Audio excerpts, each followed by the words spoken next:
Salamlar olsun. Uşağımın əsəriyle gəlib, əsəriyle gəlib, Anadolu sağ-salam gətirsin inşallah.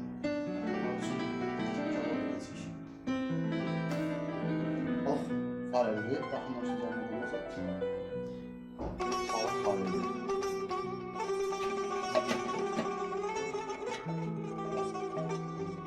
Oyu vurdu bir. Bunların bugün kebabını edeceğiz. Bunların bugün kebabını edeceğiz inşallah. Bir de namazımızı var. Çömerine mangalımızı alıştırmak.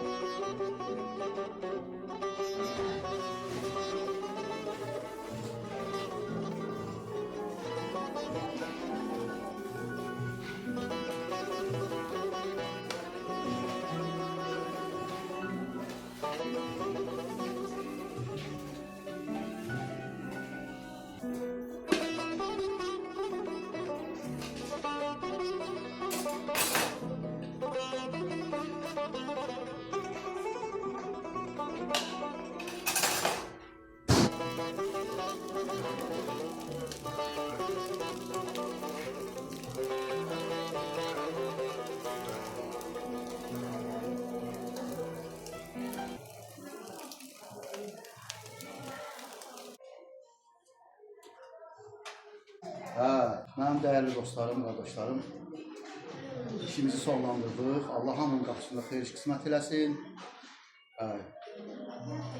İstəyirsiniz də sizin də qapınızda xidmət edirik. Öpürəm hər birinizi, duaya tutmanız bizi.